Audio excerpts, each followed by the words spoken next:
Siku moja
Amen.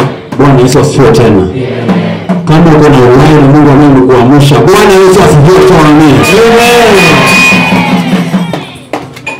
Uliza wewe mwenzako tu. Uko na Yesu? Uko na Yesu. Uliza uko na Yesu? Uko na Yesu.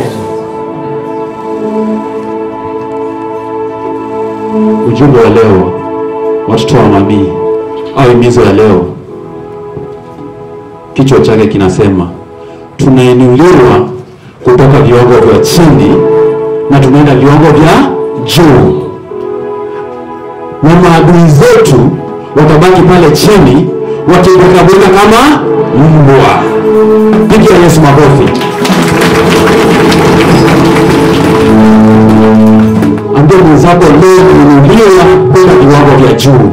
Leo ninainuliwa kwenda viwango vya juu. Na maadui zangu leo hii watabweka kama mbwa. Fungua nami kitabu cha Zaburi 59 tuanze mstari wa kwanza hadi 17. Na Mungu awaambia tuinue, na kama uko na Yesu sikiliza hili neno na utajua vile Mungu anakuinua kutoka kwa hizi vitu zingine zote. Bwana asifiwe. Bwana asifiwe tena. Kwa maana nitasoma mstari wa kwanza. Ee Mungu wangu, uniponye na adui zangu. Uniinue juu yao wanaoshindana nami. Bwana Yesu asifiwe. Amen. Mungu wa Bwana anasema, ee Mungu uniponye na uniinue dhidi ya maadui zangu. Ndio maana ujumbe leo nimekuja kukuambia, leo tunainuliwa, tunaenda viwango vingine. Tumezoea kukaa viwango vya chini, lakini leo hii tutakubali kukaa viwango vya chini. Tunataka tuinuliwe na Mungu wa amani, atubadilishe, atuweke pale juu. Hii ilikuwa ni maombi ya Daudi. Daudi alikuwa ameinukiwa na Sauli.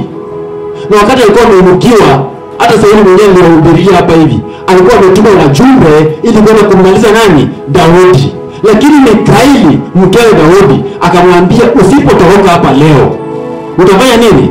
Utauawa. Na Daudi akafanya nini? Akatoroka. Sasa hili ni ombi la Daudi. Amepiga magoti, anaambia, Mungu wangu, niinue viwango vingine. Maadui zangu nimekaa na watu kiwango kimoja. Ndio maana wakirusha ngumi inakupata. Ndio maana wakirusha magonjwa inakupata. Lakini ukiinuliwa juu na unabaki chini.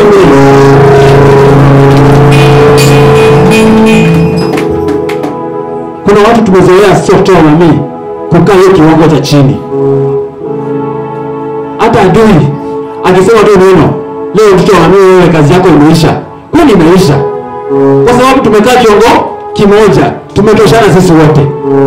Lakini wakati Mungu mwenyewe anakuinua, anakuweka pale juu, hata atamke neno haitakufikia. Laana yake itakurudia, midomo zao zitakurudia. Sitakuwa na uoga na kusimama na kutangaza neno la Bwana. Sitakuwa na uoga eti mzaira kaya pale kwa gitaa. Na mimi alikuwa anafanya umbeit na alikuwa bado na ubiri. Wakiongea ni ukweli au si kweli? Sitakuwa na nini? Na uoga. Hata wao sikuwa na nini? Na uoga. Nimekuja kupata uchao na mimi. Ukiinuliwa viwango vingine na ukianza kusema ukweli, na ukianza kujua neno la Bwana, kumbe ndio vita zinainuka. Kumbe ndio vita zinafanya nini? Wakati mmoja nilikuwa nimekaa pale na mami, akasema about Roho Mtakatifu. Akaniambia, ukiitisha tu Roho Mtakatifu, jua hata rafiki yako mwenye unatembea na yeye atakuacha. Atafanya nini? Atakuacha. Maana Roho Mtakatifu akiingia, na huyo shetani anakuongoa rafiki yako, hata sikia vizuri. Maana Roho Mtakatifu anataka ufunguke macho ili uweze kujua maombi ya mami inaponya, maombi ya mami inaondoa. Roho Mtakatifu hataki hiyo. Lakini leo tumefika Yerusalemu. Daudi akakimbia kwenda kwa Nayothi. Majibu yake yakapatikana. Na sisi tumekimbilia Yerusalemu. Maombi yetu ijibiwe. Shukrani zetu tupate. Mstari wa pili. Uniponye nao wafanyao maovu, uniokoe na watu wa damu. Sikia neno anasema. Ndio anasema uniponye na watu wafanyao maovu. Yaani kwa ufunuo inasema unitenganishe na watu wanaofanya nini? Mabaya. Unitenganishe na wale wanaenda kwa uganga, wanakuja Yerusalemu kuja kutuambia vitu zingine. Tunaambia Mungu wa mimi leo atutenganishe nao.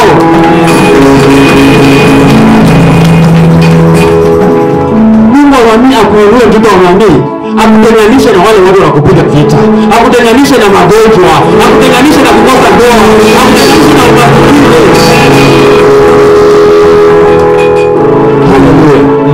Hatutakaa viwango vimoja. Hatutakaa tu hapa Yerusalemu hivi. Lazima Mungu atuinue juu. Lazima Mungu atuinue. Mungu wetu halali ni Mungu mwenye anasikia. Na kujibu anafanya nini? Huwa anajibu. Mstari wa 3. Kwa maana wanaiotea nafsi yangu. Kwa maana wanaiotea nafsi yangu. Wenye nguvu wamenikusanyikia. Bwana, siku kosa langu, wala siku hatia yangu. Bwana Yesu asifiwe. Amen. Yaani siko makosa yako wewe kuja Yerusalemu. Siko makosa yako wewe kubarikiwa. Ni Mungu ndiye alisema ubarikiwe. Ni Mungu ndiye alisema upate mtoto.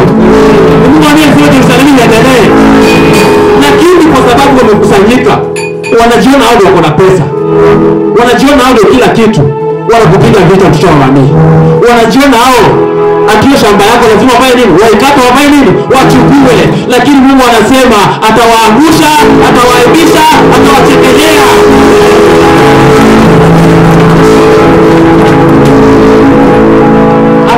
Hata wakusanyike aje, hata wajaribu waje kuangusha Yerusalemu, tutasimama. Tutasimama. Hata kama wako hapa saa hizi wanaandika hizo messages, Mungu anamia nani? Hata waandike, hata tutishie, haitawezekana.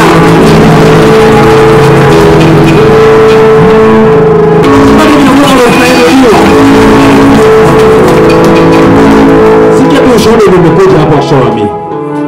David and Moses walifanya kitu cha maana juzi. Tukafunguliwa mlango, tukaenda kuona nani? Mali wetu pale. Na neema iliyokuwa pale imepatia Shawami kazi hapa.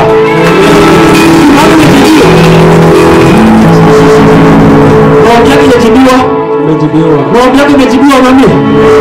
Tunataka nini ingine? Kama maadui zako wazidi kubweka.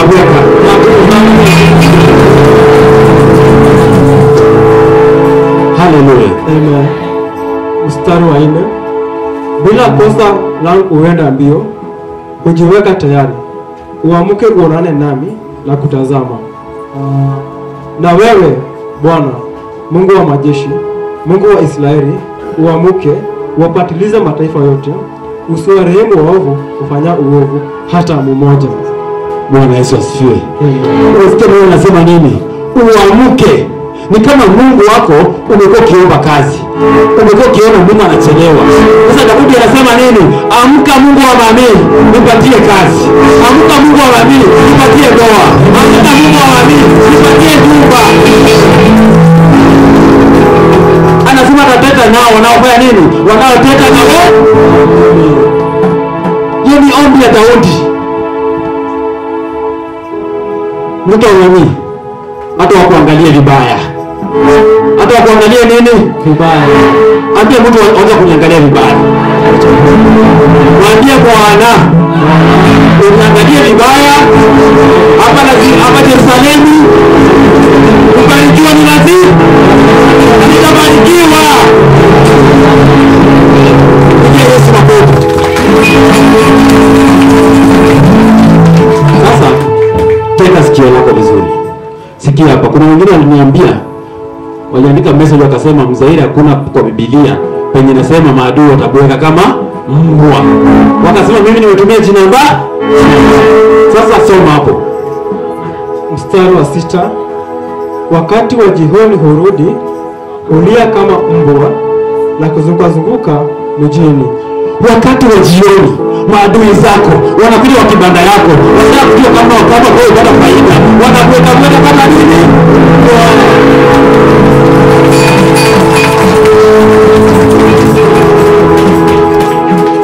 Wakati wewe ndoa yako umelala pale, unatii mtu anakuja pale, anaweka pale madawa. Kazi yao ni kuweka madawa ili ndoa yako isiendelee, ili muachane bwana yako, ili muachane mke wako. Lakini Mungu anasema nini? Atakuweka kama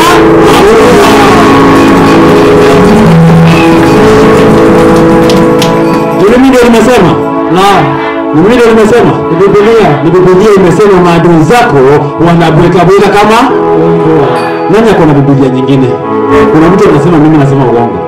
Nani kuna Biblia nyingine? Kama mnaona hii Biblia inasema vibaya, mwingine analeta yake, tufanye nini? Tusione. Wanake maadui zako, kazi yao wanataka kujua kwa kibanda leo mtoto wa mami ameuza sukuma kiasi gani? Ameuza kweli sukuma yake kweli? Kumbe baada hajauza ndio anafurahia. Lakini wao mbele tunataka sisi wale tucheke. Sisi wale tucheke leo. Lazima tucheke leo, kila mtu leo lazima aoneshe meno yake.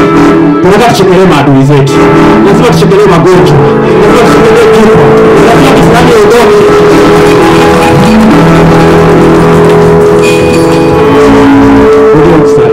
Mstari wa 6 narudia. Wakati wa jioni hurudi, hulia kama mbwa na kuzunguka mjini. Mstari wa 7. Tazama, kwa vinywa vyao huteuka, midomoni mwao mnapanga. Kwa maana ni nani asikiaye? Yani kumbe kumbe hawana kitu. Maadui zako hawana nini? Kitu. Hawana la kusema, hawana la kujenga. Maadui hawana la kusema. Mtoto wa hata ukimuita wa mbele, umwambie leo ubiri au sema tu neno lenye litageuza tu yenyewe nafsi za watu, hakuna chenye utafanya nini? Utasema.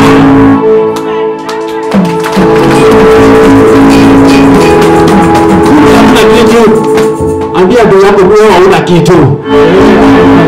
Ndugu yako tu ni matusi. Unasikia mtoto wa mimi? Yaani Biblia inasema kumbe hawana kitu. Hata mimi nilikuwa nafikiria ati wakikuandikia mtoto wao message wakisema utakufa. Sema hawana kitu. Na hatakuweza. Kuna Mungu wa amani, Mungu wa Shadraka, Mungu wa Elia, Mungu wa Mose. Anakupigania. Watu waongee. Wakiongea pale chini, wewe Mungu anaenda kuinua. Wakiongea pale chini, anaenda kupatia kazi. Wakiongea pale chini, ndio anaenda kuinua. Wakiongea pale chini.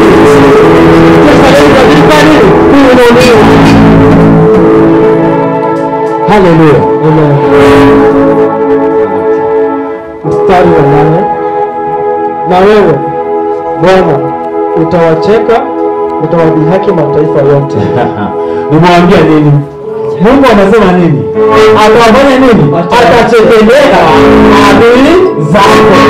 Wakati maadui zako wanataka ndoa yako ianguke, ndio Mungu anawachekelea pale. Unaona haitawezekana. Hata sisi leo sio wale tuchekelee maadui zetu. Tuwachekelee. Chekelea adui yako. Chekelea adui yako. Chekelea adui yako kama ongea. Hamjacheka vizuri wa mama. Unajua unataka ile collage. Kama unapenda hiyo mimi sio? Nataka kusikia hiyo. Chekelea adui yako. Unaona nini? Hawana kitu. Wachekelea wana kitu ya kukuambia. Sasa wanaume mchekaji. Wanaume mnyamazi. Wanaume. Mbona sio cha wanaume? Mbona sio cha wanaume? Maadui wanazidi kutukalia, wanazidi kuchukua kazi zetu, wanazidi kuchukua baraka yetu. Tekelea maadui pia wewe. Tekelea maadui zako.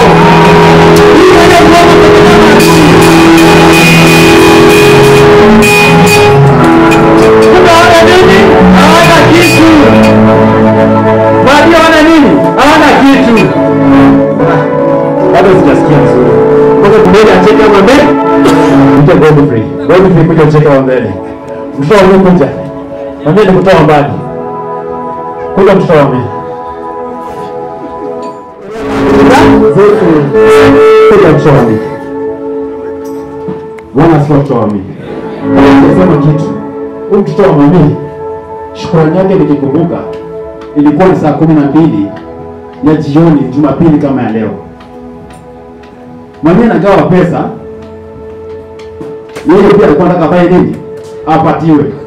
Lakini mwenye akamwambia, wewe mtoto wa mami, wewe uko na kazi. Toka hapa kaka. Anajiuliza, niko na kazi gani niko nayo?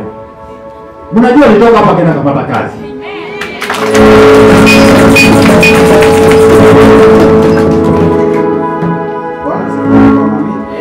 Bwana sifiwe tena. Yale ndugu yangu anaongea hapa mbele na madhabahu, bila shaka ni ukweli, kwa sababu nikikumbuka wakati huo mami akiwa kwenye Roho Mtakatifu akifanya kazi, alikuwa anagawa hapa, alianza kugawa pale baraka ya wakala, akarudi akagawa hapa baraka yenye washirika walikuwa wanatoa ile shukrani. Nilipokuwa nimekaa pale nikasema, na sasa kwa nyumba naenda kukula nini? Waache nijiunge na ile kikosi pole pole. Ni watu ndio Mungu anachukua tekelea maadui zako. Naye mami akasema, hapana.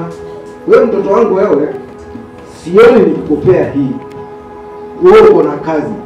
Watoto wa mami nilishangaa, mami ananiambia niko na kazi. Nikajaribu kuangalia pengine kuna mwenye kwa kanda yangu anamwambia. Nikapata niko peke yangu pale katikati. Bwana sifiwe watoto wa mami. Lenye mami alisema wewe uko na kazi na naangalia niko peke yangu sioni mwingine. Hapo nilijiuliza maswali nikasema watoto wa mami hapa wache ikuwe venye itakuwa. Nikajikaza nikamwambia mami ni sawa. Mami venye umesema ni ukweli. Mami akaniambia na nikikupea hii itakuwa na haribu kazi yako. Venye mami alisema nikikupea hii itakuwa na haribu kazi yako. Nikaangalia hapo nyuma nikasema kuna nafasi naweza kanyaga siku moja nyuma. Hiyo kazi yenye mami anasema inaonekana iko, wacha niifanye. Bwana ziwa watoto wa mami. Nilipotoka hapa nikielekea kwa nyumba jioni baada ya mami kufunga mkutano, nilikuwa najiongelesha tu polepole. Kufika kwa nyumba hivi, nilipofungua mlango kuingia, nimekaa kwa kiti najiuliza maswali, simu ikapigwa. Kupigwa na nikajiuliza hii namba ni ya nani sijui.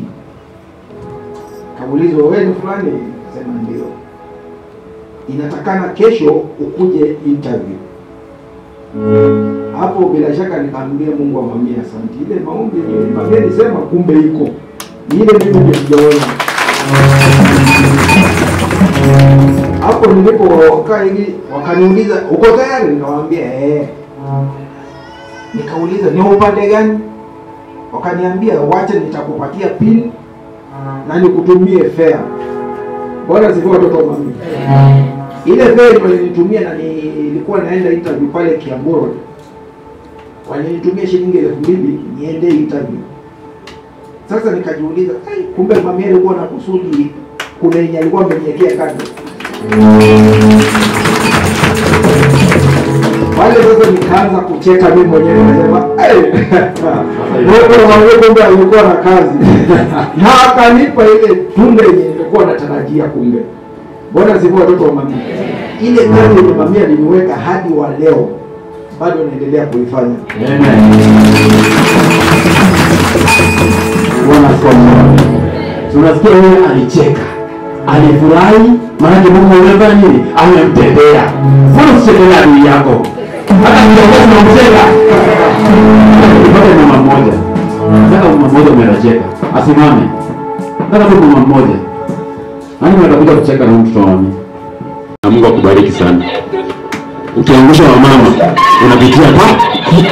Ndio waliokuwa nakwambia. Bwana asifiwe watoto wa mami. Nashukuru Mungu wa mami kunifikisha wakati huu. Nakumbuka nilipokuja hapa nilikuwa na shida kupata mtoto. Hata dadi alikuwa amekasirika, alikuwa ananiacha. Mami aliponisimamisha akatunena, akaniambia nitazaa mtoto, nitamuita Moses. Bwana asifiwe. Nashukuru Mungu wa mami. Na kaniambia mtabarikiwa na dadi atapanda ndege. Bwana asifiwe.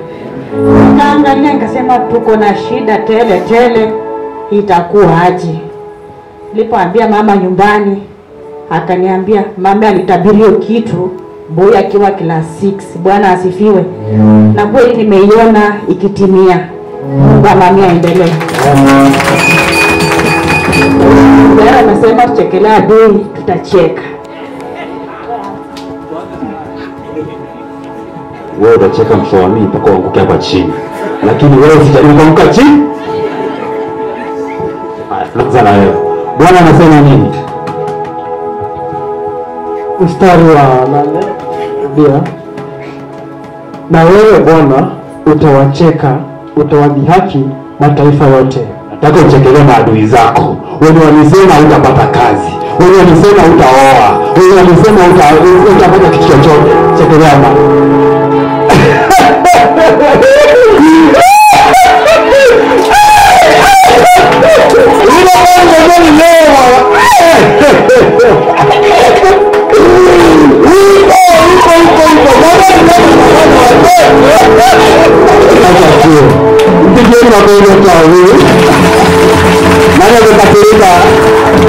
Nani amekasirika? Sasa ni time wa mama. Mwambieni Bema nikituangusha, mwambieni. Anapitia wapi? Haya. Bema. Neno linasema nini? Na wewe Bwana utawacheka, utawaliaki mataifa yote. Walisema utaoa, walisema kwamba utapata mtoto, lakini kwa maombi ya nani ulipata mtoto. Tekelea wale maadui alikuwa anasema hilo.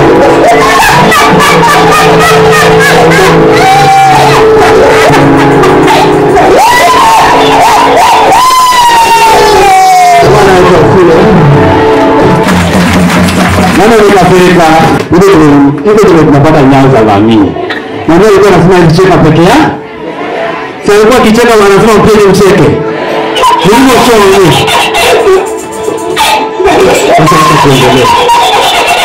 Wacha tuendelee tena.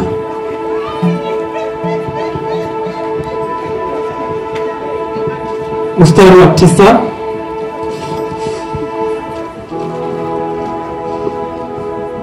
Ee nguvu zangu, nitakungoja wewe, maana Mungu ndiye aliye ngome yangu. Mungu wa fadhili zangu atanitangulia. Mungu atanijalia kutazama adui zangu. Bwana Yesu asifiwe. Amen. Daudi anasema, ee Mungu wangu, utanitangulia. Ni Mungu wa fadhili zake. Yani maadui watakapokuwa wakianguka, Mungu naye pia dhani anatazama. Maadui wako wakienda kule wakisongea mbali, maadui wa Yerusalemu wakitoka, wakienda sina baki tukibarikiwa. Mungu anasema kwa serikali kubarikiwa.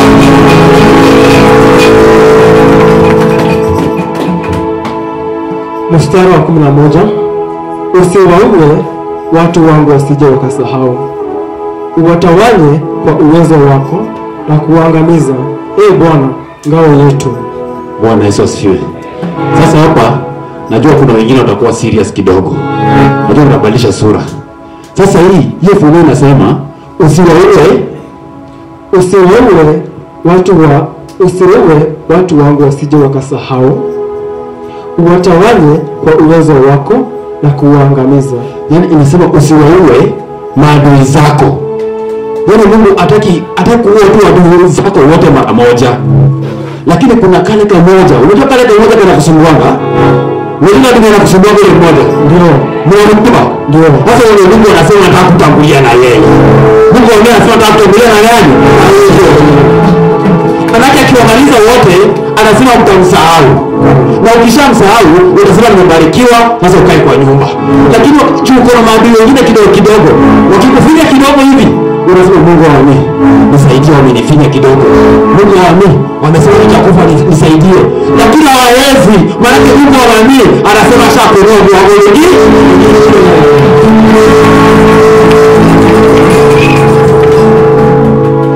Mstari wa 12.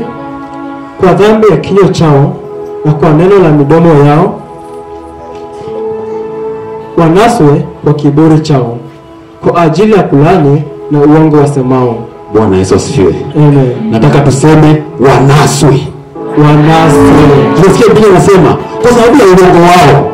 Kwa sababu wanataka hapa Yerusalemu kutuletea mambo ya makanisa mengine. Yerusalemu kuna kanisa zingine vita. Kwa uongo wao na laana zao za kutuambia tutakufa, wanaswe kwa hiyo maneno. Kwa kuonea kazi yako, kwa shamba yako, wanaswe kwa hiyo maneno yao. Wenye wanaonyesha wamanii, wanaswe kwa maneno yao. Hata wakuwe kikundi ya bishana namna gani? Hapo Biblia inasema itateremsha nini? Moto. Na moto itawachoma, itawateketeza. Manake hatuwezi kubali Yerusalemu watu kuja kutuikililia. Yerusalemu inaheshimu kanisa zingine. Yerusalemu inaheshimu serikali. Yerusalemu inakuheshimu wewe. Yerusalemu inaheshimu kiongozi. Hii ndio maana yake nini? Yerusalemu. Ndio maana yake kaitwa mtoto wa nani? Mtoto wa nani? Jua kali yeye.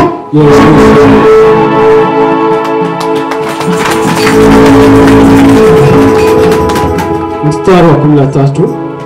Uwakomeshe kwa hasira, uwakomeshe watu wake, wajue ya kuwa Mungu atawala katika Yakobo na hata miisho ya dunia. Watajua Mungu wani anaishi. Amen. Watajua Mungu wani anakupenda. Watajua Mungu wani anakusaidia kila siku. Watajua Mungu wani anakupandisha ndege. Watajua Mungu wani yuko. wanafikiria wamekuweza, wanafikiria tu sasa hautapata hiyo kazi, wanafikiria sasa hiyo kibanda yako haiwezi endelea. Lakini wapende wasipende, Mungu bado yuko hai. Mungu bado anazidi kudumu. Mungu anazidi kukuinua. Alisema eti utapata kazi, lakini Yesu ni naye, ukikupa kazi ni naye.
Wakati wa jioni warudi kulia kama mbwa.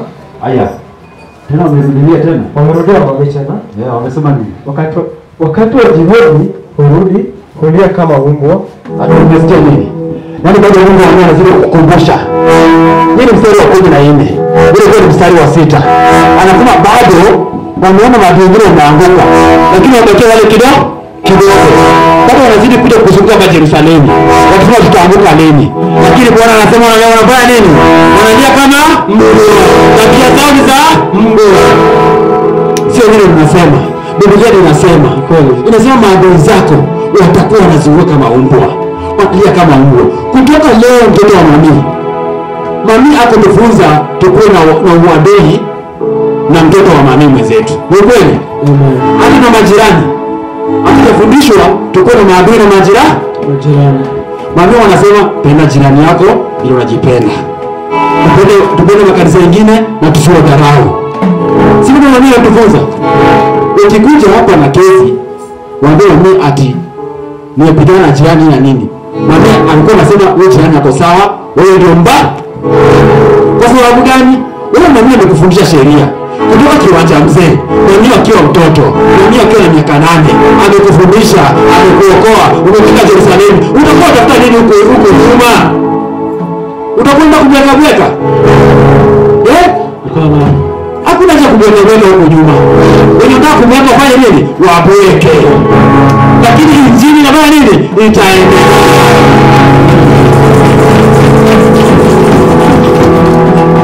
Injili ya mami wetu. Injili ya mami wetu. Injili ya Yerusalemu. Injili ya mami wetu.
Hao wakitafuta chakula wasishibe, watakesha usiku kucha. Bwana Yesu asifiwe. Wale maadui kazi yao kutangatanga, kutafuta chakula na wasishibe usiku kucha. Wewe Mungu wa Mungu amekushibisha, ukitoka hapo kutoka na baraka, ukiingia kwako na furahia. Unaona kutafuta nini nyingine? Nipenda tu kutelea kusikia tunaomba mami. Unaona pale kazi ya mami. Unasikia tunaomba. Mimi nasema tu hapa ili kuwahimiza na wahimiza. Juu mimi sipokuwa hapa kusema ukweli, tutakuja tupige ngoma, tukimaliza tutoke twende. Tunataka hilo. Sasa lazima tukane neno. Lazima tukue na neno, tujengane kidogo. Baada ya kujengana, wenye wao ilikuwa imefanya nini wafarijike na tutoke na twende. Ukimbiza washaamini ndio hapa. Sio kitu mzaire alifanya tu. Wakati wa Yesu Kristo, Petero, Yesu Kristo alipaa baada ya kufa. Malaika akatoa mawe na Roho Mtakatifu akafanya nini? Akamfufua. Sasa shwani. La inaweza kufanya nini? Akapaa ile wapi mbinguni. Lakini sasa wale wanafunzi wake walikuwa akina Petero. Sisi ndio wanafunzi wa mami sasa. Ndio tumebaki hapa. Sasa wewe ukiacha njia na mimi wote kuvaa skati nafika hapa. Kauli ya wewe ndio unasimama magugu. Wewe ukiacha kanisa au uanze kuvaa leo hapa niambia alikuwa anakataza. Ni shauri ya wanaweza hii Yerusalemu lazima itaendelea. Na sisi wanafunzi wa nani?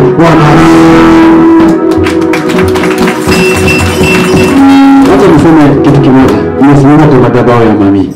Lazima neno la Mungu wa mimi liendelee. Sasa tena ndio mami. Hii Zaburi 59 mami alihubiria wanajeshi walikuja hapa. Na walikuja zilikuwa lori 2 na hizi Land Cruiser 2. Wakakaa pale chini. Mmoja wao alikuwa na shida kubwa sana. Anasema mami hivi, unapoongea mwana. Wachana na cheo bwana nini? Unaniambia. Mimi lazima kufungua kitabu. Si mmoja ndio mimi alikuwa anafanya. Akafungua kitabu. Kufungua kitabu ilikuwa ni Zaburi 59. Mami alihubiri kitabu wa show mami. Ilikuwa ni saa 6 na kulikuwa anga ilikuwa hivi. Unaona kuna baridi. na kuna unyevunyevu. Hivyo ndio kwenye anga ilikuwa, na tulikuwa tumekaa pale. Mwenye alikuwa anahubiri kitabu, akahubiri kutoka hiyo masaa hadi saa 11. Mwezi saa 11 ndio nafanya nilikuwa naingia kazi. Najiuliza sasa leo itakuwaje? Sijalala. Sio nimekuja kanisa leo. Mwenye kuja hapa hadi saa 11. Na unaingia wapi? Kazi. Sasa najiuliza hii kazi leo itafanyika aje? Na kazi ninafanya ukisinzia kidogo mtoto wa mami, unashangaa unafanya nini? Imeenda. Mimi akahubiri kitabu. Nikamsikiza nikasema, kama niumize nimeenda hizo zingine zote. Lakini ile ya mami pia nitafanya nini? Nitaileta. Ndio niambia. Yesu naomba iko kwa Biblia. Mimi nilikuwa nasema mami niko naongea tu. Lakini sipia mimi najua jina naomba kwa Biblia. Si nimesikia maadui zako wanamweka Mungu. Si nimesikia Mungu anacheka. Maadui zako kianguka Mungu anafanya nini? Anacheka.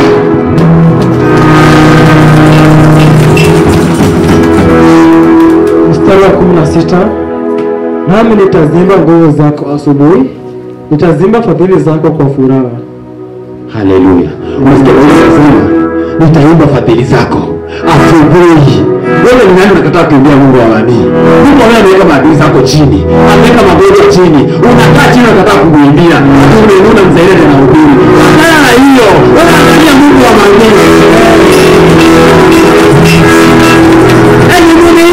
Nisi nikutuna na baba Mungu yangu. Kila wakati.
twende sasa tupigane vita.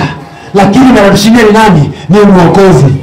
Watoto wa Mungu twende sisi sote tupigane.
Tutarudia mstari wa 16.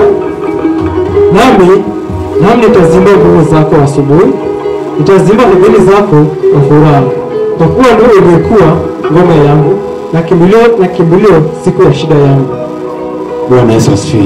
Amen. Anasema Daudi, anasema Mungu ndio ngome yake, atamkimbilia. Maana anajua akimkimbilia Mungu anafanya nini? Anamwezesha kushinda. Maana tayari maadui uko chini. Sisi tushainuliwa viwango vingine vya juu. Na usiwache kuomba. Vita tutashinda. Amen. Kitabu kimesema kwa maneno yao, kwa mambo yao, hata wakikulaani haiwezi kufikia. Amen. Maana kama tunafanya kibaya hapa kwa hiyo madhabahu, ndio kufanya kinyume na Roho Mtakatifu, ndio kufanya kinyume na neema kwa kutufundisha. Lakini tunaendeleza neno la Mungu wa nami. Shida iko wapi? Wazee mko na shida? Neno la Mungu liendelee. Neno la Mungu liendelee. Hatutabaki chini. Lazima tuinuliwe. Mstari wa 17. Nguvu zangu nitakuimbia kwa furaha, maana Mungu ndiye aliye ngome yangu, Mungu wa fadhili zangu. Na Bwana bariki maandiko. Bwana Yesu asifiwe. Mwanzo tunasema yeye ndio nguvu yake na ndio fadhili zake. Maana Daudi ameona maadui wameangushwa, Sauli aliangushwa, wale wajumbe walikuwa wametumwa pale wakaenda kumvizia kwa nyumba yake, wakampata hayuko. Hiyo ndio Mungu ameenda kuficha. Wakati maadui wanakutafuta huko Yerusalemu, mwambie na kuombea. Maana ni hapo ndio kutuombea, tuombea tu. Unasikia nasema yeye atampatia Mungu sifa. Sisi tumekuja kupea Mungu wa nini? Sifa. Ambia mtu mwana. Ambia mwana. Wewe tu atongo. Hatutaki Yerusalemu. Hatutaki Yerusalemu. Yerusalemu lazima isimame. Lazima iendelee. Lazima inuliwe. Vijana wa Sunday school. Vijana wa Sunday school, naomba wote wakuja wa mbele. Vijana wa Sunday school, wale wakubwa kuja mbele. Nimeingia ndo tumalize. Hao ndio watoto wa mami vijana wenye mami wamekuwa akisomesha, akilinda, akiwavalisha. Simuona vile wako. Tabia zao ni za Yerusalemu. Mavazi yao ni ya Yerusalemu. Hata tabia zako sio nini? Za Yerusalemu. Nini nyingine tunataka? Hatutaki nyingine, si ndio?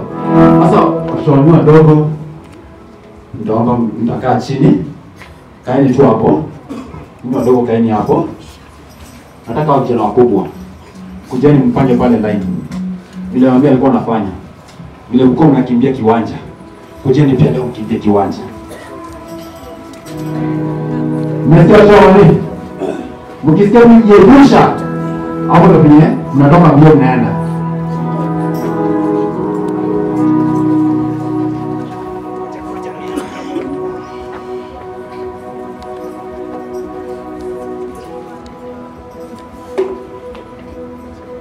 Mmejipanga vizuri?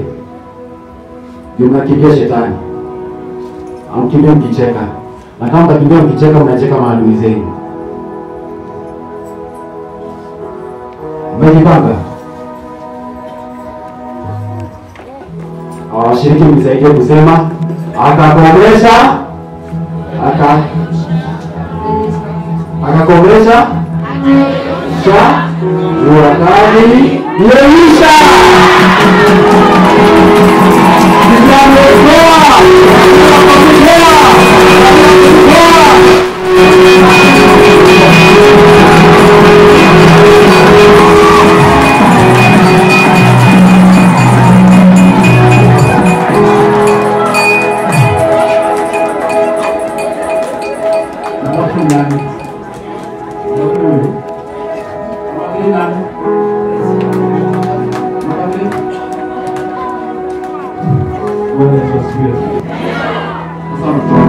Kuna namba 1, namba 2, namba 3. Na washauri wengine peni mmekimbia shetani. Si kweli? Mimi ndio watu wa mshindi. Sasa ninataka naona mwalimu wangu watu. Mimi mnasahau ndio wale wanafanya. Ndio ya kwanza. Barikiwa sana. Tony.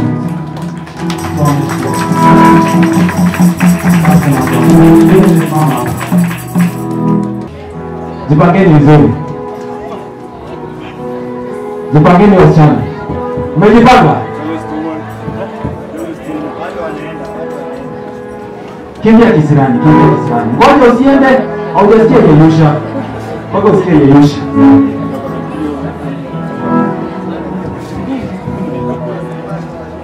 Mko tayari watoto wa mami? Haya, washiriki msaidie kusema akatambua, akakuonyesha, yeyusha.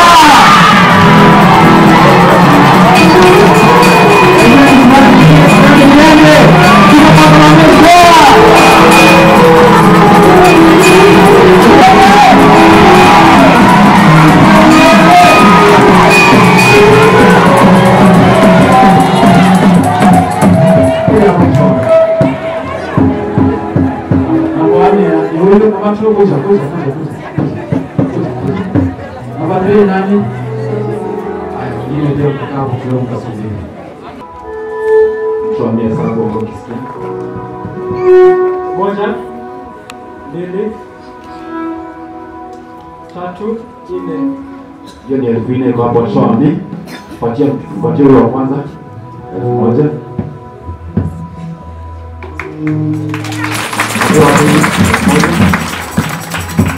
Kwa tatu nibakia ngapi? Hapana, mimi hapo nasema hivyo. Nibakia ngapi? Nibakia shilingi 1,000. Uko na pesa ngapi kwa mkono wako kutoa nani? Uko na 1,000. Uko na 500 ngapi kutoa nani? Sio, patie 500. Na kwa wale wa mwisho. Ndio wa mwisho anakuwa hapo. Hapo wapi wa mwisho? Mwenye mwana ako wapi? Amekimbia kisirani, sio? Mama yake ako wapi? Ubarikiwe sana mtoto wa mami. Zile kushika mafunzo na wazidi kumfunza. Mwingine ongezee.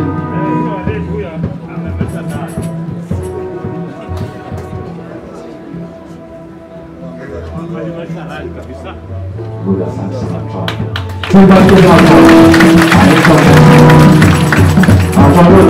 Ndio mkienda. Ringa kama tausi ringa. Wiko kienda mkoani. Ringa kama tausi ringa. Utoto wa mani. Utoto wa mani. Utoto wa mani. Hakuna nasema.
Vijana mjipange hapo. Jipange hapo.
Hakuna mmechoka. Acha vijana wakubwa kidogo waongee. Tujue vile wametoka, na vile wameokoa kidogo. Kwa dakika moja tu tuone. Bwana asifiwe sana mimi. Bwana asifiwe tena. Ni shukrani kwa Mungu wa mimi. Ameweza kufikisha siku ya leo ikiwa ni Jumapili ya mwisho wa mwezi wa 6. Wengi walitaka kufika siku ya leo lakini hawajafika. Sisi watu wa mimi tuko hapa tujamlipa kitu. Sisi ni watu wa maana kuliko wengine. Ni mapenzi tu yake na anaweza kufikisha siku ya leo. Si kweli? Asante. Mimi mtu wa mimi kutoka Kiroka. Kama si wa mimi, mimi singekuwa hapa. Ni wote mnajua shukrani ya baba. Naambia nimuombea kapata kupata mke. Naambia kamtambua akasema atazaa vijana 4. Mimi nikiwa wa pili au wengine wako makazini na pia naendelea kusoma. Shukrani kwa Mungu wa mimi, hakuna mwingine kama yeye. Bwana asifiwe mimi. Bwana asifiwe tena. Siku njema Mungu ametufikisha leo. Mungu mama ametufikisha. Kasi pia Mungu mama yote tungeko hapa. Tulikuwa tumekufa kitambo, wengine tulikuwa tumepatwa na ukimwi. Mimi nakumbuka nikiwa high school, nilikelanga nimechoma shule. Mamangu akakimbia hapa kwa mami. Ilikuwa tu simu moja, nilikuwa nishafungwa. Na mami akasema niachiliwe mara moja. Ndio hata wakiuliza wenye tulikuwa nao library tunasoma, lakini bado niliekelewa nimechoma. Na kasi Mungu mami bado atungekuwa hapa. Mami kila siku anajua lazima kutuombea. Na kama sio maombi yake, wengine wetu hata tungepotea kitambo. Mimi mtoto wa mami Kisa kutoka Butere. Nashukuru Mungu mami pia. Ningepotea ningepotea kama sio mami.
Bwana siku tena.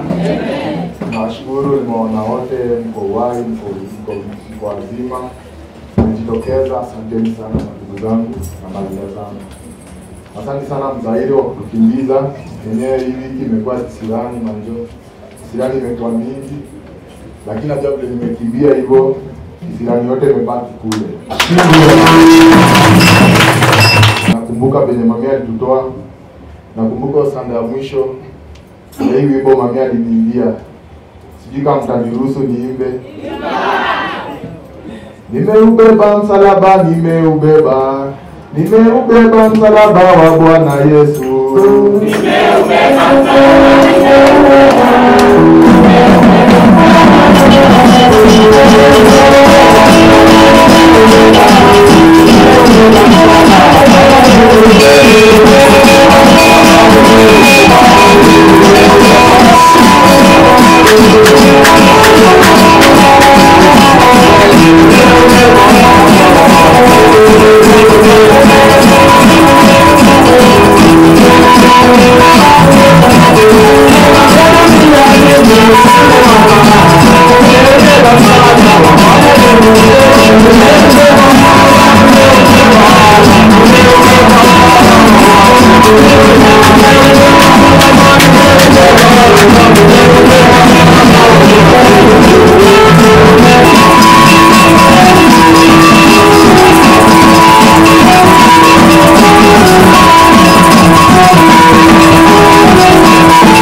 Bwana asifiwe tena.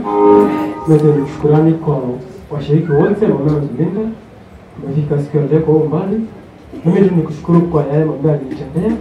Unajua pale mambo alitoa akanifunza neno na pia akanionyesha mwangaza. Mimi mtoto wa mami kama kwa Machakos. Na pia nashukuru kwa Mungu wa mami. Nilisaidia kuweza Mungu wa mami niweze kupata kazi. Nashukuru Mungu, Mungu akubariki sote. Bwana asifiwe tena. Bwana asifiwe tena. Nashukuru Mungu wa mami kwa kutulinda. Tumesomesha familia yetu yote. Tulikuwa chini, tunahisiwa, tunahangaika na lakini kwa uwezo wa Mungu wa mami alisoma mamangu wakati sikuwa nimezaliwa. Mamangu alikuwa anazaa wasichana, lakini wenye mami alimwambia utazaa, mami nilizaliwa. Na nashukuru Mungu wa mami kwa kufikisha hapa. Na ni yeye tu, kama si mwingine, kama hakuna mwingine kama yeye. Asanteni. Bwana asifiwe mami. Bwana asifiwe tena. Nafikisha Mungu wa mami shukrani kwa wale walitoa aliyonifikisha. Mimi ni mtoto wa mami mara moja kutoka Vihiga. Mami amenisomesha, aliniongoza nikiwa napotea. Kusema ukweli, Mungu wa mami amenitoa mbali. Zile boko za mami ameniongoza, niko na pambana na mito. Najirudishia Mungu wa mami shukrani. Nimetoka mbali. Hadi baadaye. Asante.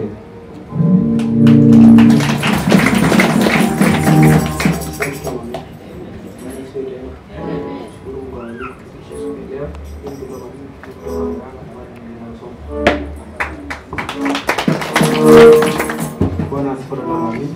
Bwana sifa tena. Madede sema pata kushindwa. Pata kushindwa.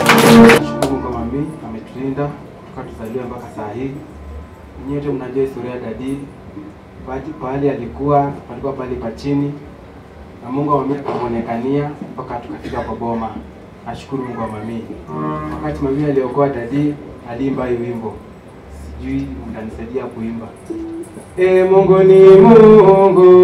ni Mungu ajabu. Mungu ni Mungu ajabu.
Wanafanya kazi kwa ile harakati ya kufanya kazi, kuna chimba red soil.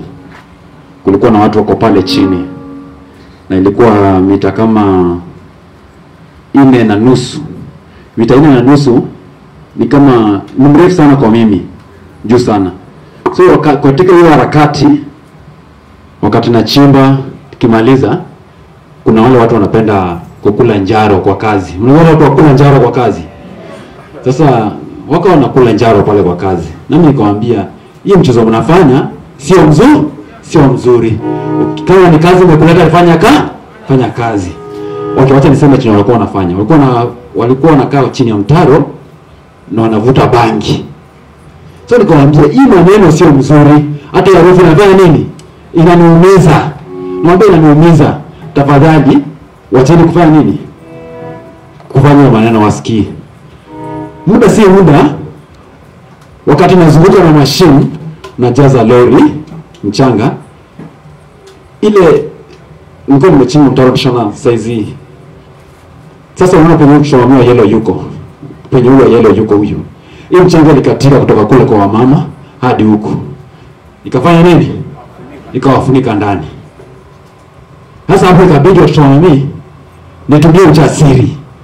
Si ningeamua nifunze hiyo kazi. Ili nisiweze kuumia mtu kichwa na watoto wakiwa nini? Wakiwa hai. Chenye nilifanya, nilijaribu juu chini, nikaweza tukatoa watu 3 vizuri na wakapelekwa hospitali na saizi wako sawa sawa mami. So, mshawami nashukuru. Naona mshawami amefika hapa. Mshawami, kwa sema ungetoa ile shukrani yako vile ulikuwa umeongea kwa mami na nini nilikufanyikia. Unakumbuka? Karibu. Bwana asifiwe watoto wa mami. Asifiwe tena. Mimi nashukuru Mungu wa mami amenitoa mbali. Nilipopata ajali nikakuja hapa. Mami amesimama na mimi pamoja na washiriki wa Jerusalem wote. Na waenzi na washukuru tena na warudishia shukrani kubwa. Mungu wa mami amesimama na mimi mpaka leo. Mimi narudishia tu shukrani kwa sababu amesimama na mimi. Nikiwa na chuma bado niko na chuma kwa mgongo na bado mnaendelea kuninunulia madawa. Mimi nawashukuru sana. Hata vile mami alienda bado mmesimama na mimi mkininulia madawa, mkinipatia pesa kukula, kulipa nyumba, na washukuru. Venye chenye kilifanyika na mami ndiye amekuwa kimlinda, na maombi ya Yerusalemu ndio imefanya nini? Imemsimamisha. Ni kweli? Asante mtoto. Kuna mtoto wa mimi mwingine. Mtoto wa mimi bado tunakukumbuka penye mami amekutoa, hata kama uko hapo chini. Shika tu. Ongelea tu mtoto. Bwana asifiwe watoto wa mami. Nashukuru sana, asifiwe tena. Mimi nashukuru sana kwa mami wetu vile alinitoa mbali. Kwanza mimi nilikuwa napika pombe nikiwa ninakaa kabla sijakuja kwa mami Kalangwale. Akanitoa hapo. Kunitoa hapo ya kwanza nikapata ugonjwa ya sukari nikienda kwake. Akarudi akaniambia nikilia, akasema hiyo sukari enda hospitali utapona. Ngasema mami vile mimi silarangi, mwili yake inaniuma, nitapona kweli? Kwenda ngatibiwa watoto wa mami. Hiyo ni shukrani nyingine, hiyo sukari ikatoka. Tena ngapata ugonjwa mwingine nikawa kibovu kwa hii mkono ya mami. Tena hiyo naye nikakuta ngilia kwake, nikisema mami sioni kitu, na ngukanga watoto ndio wanaagiza nini chiko. Akaniambia mtoto wangu usijali utapona, enda hospitali Lion. Nikaenda kwenda Lion, nikatengenezwa macho, nikawa mzuri. Mimi naona hiyo shukrani ya pili. Tena ingine ikanikujia tena ya mguu kuniuma, tena nikaenda yeye akaninena, akaniambia mtoto kucha, hiyo mguu yako ninaona utakata, lakini ulikongwa ngali zamani. Nikamwambia ndio, nilikuwa nakaa shilinga kongwa ngali, ikawa tena nakaa Kinyata, lakini mtu hadi kujua mimi nilikongwa ngali. Bila mami alikuwa naona ukweli, mtu anafikiria ati nikutanganya mtu. Bila huyu mama alinisaidia, mama yangu alinisaidia sana. Hata sasa niko wapi kuingia Kinyata, ananitumia watoto wake wanakuja kuniona, na yeye mwenyewe ana maneno yake huko Kinyata inajulikana. Tukienda daktari alikuja anasema usicheze na huyu, ukicheza huyu ni wa mami Kalangwale. Mtu alikuja kunitibu, alileta imani ile, hata baba hati kunipatia hiyo heshima. Nashukuru kwa mami mahali hapo, Mungu amweke mahali pazuri. Sisi sasa mtu ajirudi nyuma. Mtu ajirudi nyuma, asiyeye ayuko, yeye yuko. Kaona bulagana, naona cheo ya mami bado inaendelea, nguvu ya mami itatoka hii kiwanja. Wakwaribu hii kiwanja atinge kabisa. Wakwaribu atinge kabisa. Kutoka Kinyata mwaka mzima. Siku pesa mingi alitoa. Akalipiwa na watoto wake wanacheza na watoto wa mami atinge kabisa. Mtwami Goliath anielezea tu kitu moja. Mtwami Goliath, kuja tu kidogo. Muda kuuliza tu swali.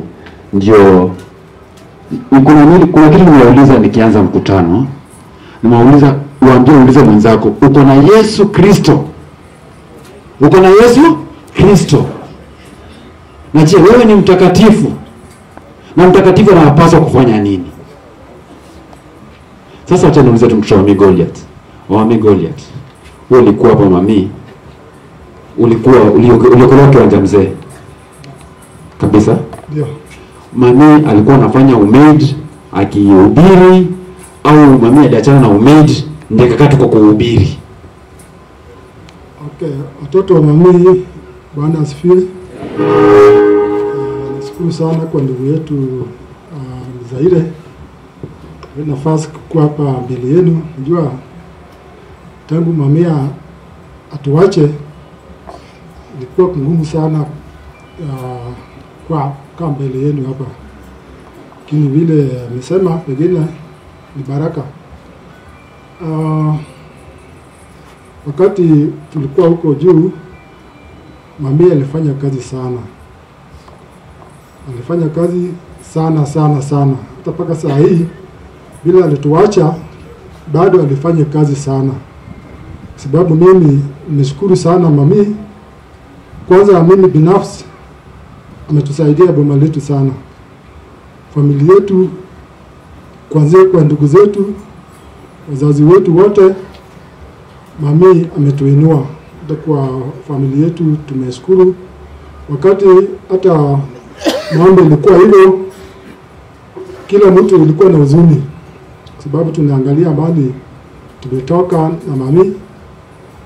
Tukua watoto wadogo. Mimi ningia hapa kama mimi ni kijana.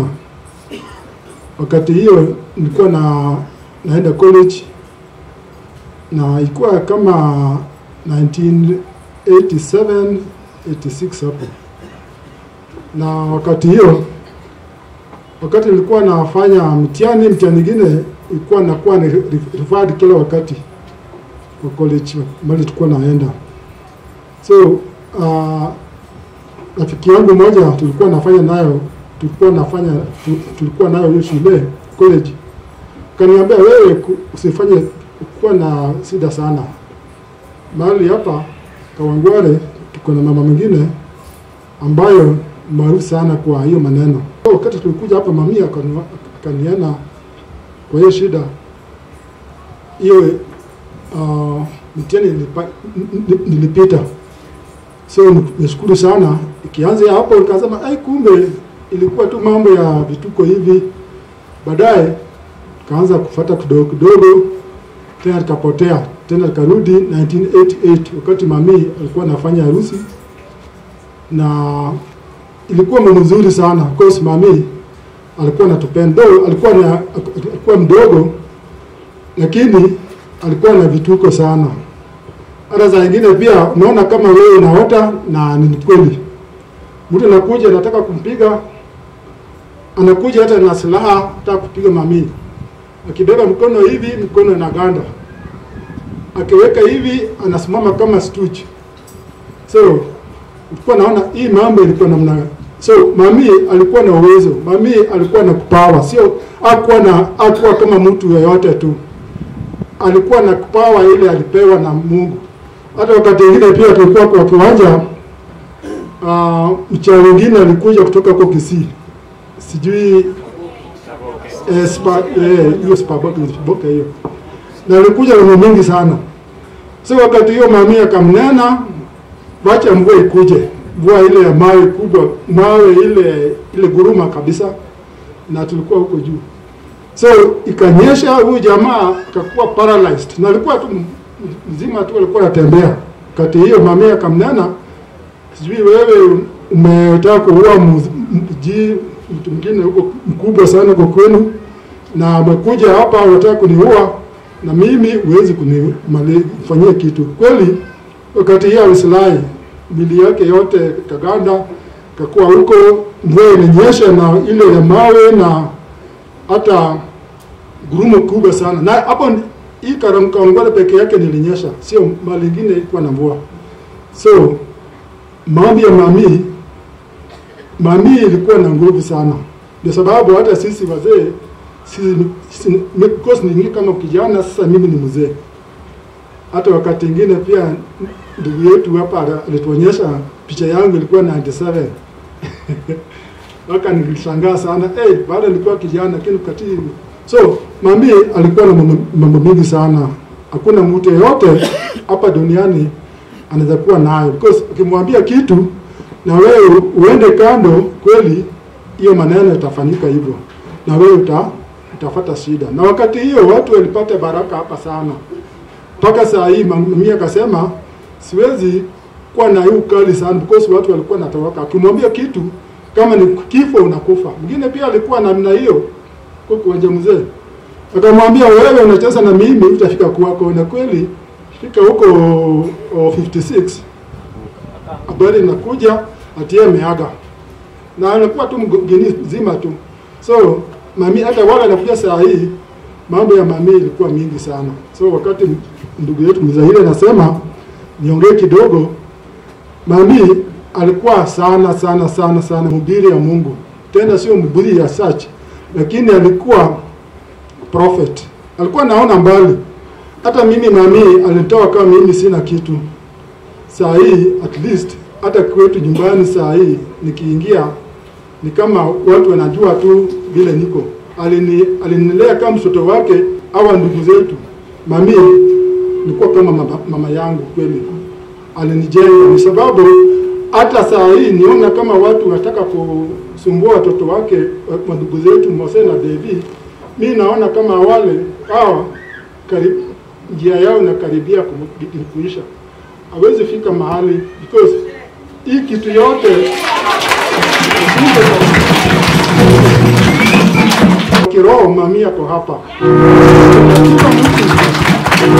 Wale anafanya kazi yake because alituachia hii kijitu na wata hii mambo ya mbio, but hii ya kukimbia kila mtu alikumachia yake.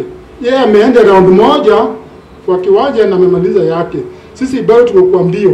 Hata kwa kitabu ya Philippians anasema we are still on the run. Bado tuko mbioni. Hatujafika. Hii Jerusalem mami alituachia kwa mkono yetu. Na nituachia iendelee mbele.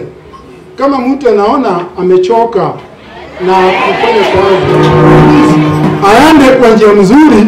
Sisi bado hatujashiba. Sisi bado hatujamaliza hiyo mwendo yetu ya kukimbia. Hiyo batoni yetu bado kwa mkono. Hata mtoto wa mami mwingine aliwasema hapa, tulipewa msalaba ya kubeba. Na usikate msalaba yako kwa sababu ya tamaa. Usikate msalaba yako bado kwa sababu ya kitu yako ya kimwili. Ati anataka kuongoza ama kinini. Hii Jerusalem hakuna mtu anaongoza. Ndio. So watoto wengine pia vijana wengine kama hawa, kujeni forward. Sisi wazee tumesazaeka. Sasa mambo yetu pengine tutaenda nyumbani karibuni. Lakini nyinyi ndio utakaa Jerusalem. Utajenga Jerusalem. Wale wanakubali ataendelea Jerusalem na Jerusalem inaendelea mbele. Na mimi bado na sisi na yeye tutaendelea kuwa sawa. Mambo yatakuwa bara. So umekasirika. Tumepata mafunzo 2-3. Tumeelewa, si ndio?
Inasema utakuwa na Yesu peke yake.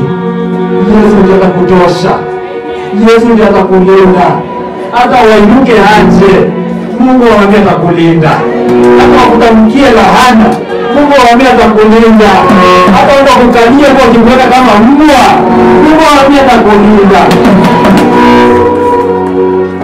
Mungu wa Amini, Mungu wa Shadraka, Mungu wa Moses. tunakuomba, tunakuja mbele zako Baba, kama tumekosea utusamehe, yale tumetenda wewe utusamehe, ukitenda kwetu wewe utusamehe, ukiingia kwetu wewe utusamehe.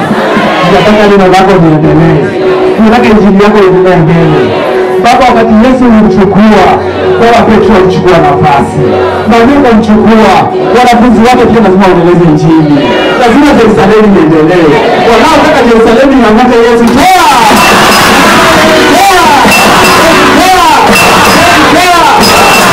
komitiini wanakaa wakipangia washiriki, watu watumia wa message, wakisema dini ya Mosi wataendelea, wakisema tuendelea.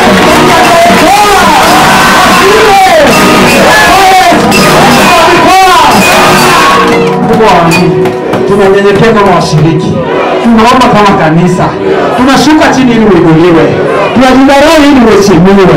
Mungu wangu, tukawatoa mami hapa David and Moses, tumeweka mbele zako Baba. Kuna watu wanawainukia, kuna wengine Baba wanawanyanyasa Baba, hao wanaonyanyasa wataka kula kitu sio chao. Yesu amalinde, amalinde, watone Mungu wangu, penye huko tunajua uko na mami. Mami najua anaona hizi vitu zote. Hii ni madhabahu yake, hii ni madhabahu yake, hii ni madhabahu alitendea dhabihu yake. Alikuwa akikuita unaitika. Mungu wangu, sisi watu wote tuko hapa, tunatendea magonjwa niko ndani yetu, tunakuita shida magonjwa toa, magonjwa toa, shida toa. Mungu wangu, tunasema tunatuko hapa hivi, tunakushukuru, tunakulinda. Mungu wangu, tuongoze katika njia zetu. Laana imeachiliwa, wanasema hatuwezi inuka, wanasema tutakufa, wanasema tutaolewa, wanasema tutapata kazi. Hiyo laana iwarudie,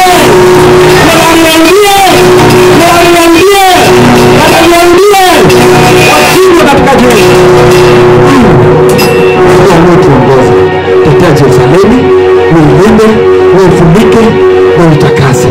Takasa washirika wanapotoka hapa, wakienda wakirudi Baba, Roho Mtakatifu tembea nao, kwa mifuko yao kaa ndani mwao, kwa mioyo yao kaa ndani mwao. Wenye ni wagonjwa Mungu wangu walinde, waponye. Wenye wako hospitali waponye. Mungu wangu, linda nchi yetu, nchi yetu inafaragana. Mungu wangu, linda, weka viongozi wote pamoja, weka rais na wengine pamoja. Ondoa kama mfurugano, ondoa vita nchi yetu, ondoa kisirani Yesu, ondoa Mungu wa kisirani, ondoa kutengana Yesu, shetani kwenda. Baba, tunasema ni asante. Wende kwa nama kesi wende washinde, ulimbele uposi kwa utukufu. Tunaomba haya tukiamini katika jina la Yesu. Asante.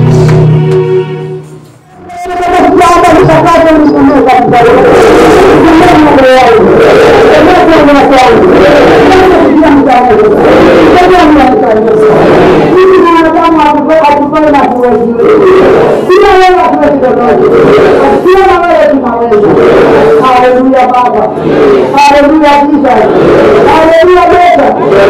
Nasimama mbele yako kuomba mkononi mwako tena. Wewe ndiye utakuwa kipindi kimebarikiwa na Mungu. Wewe utakuwa kwa mwanamke. Safari ya mtoto ndio kwa.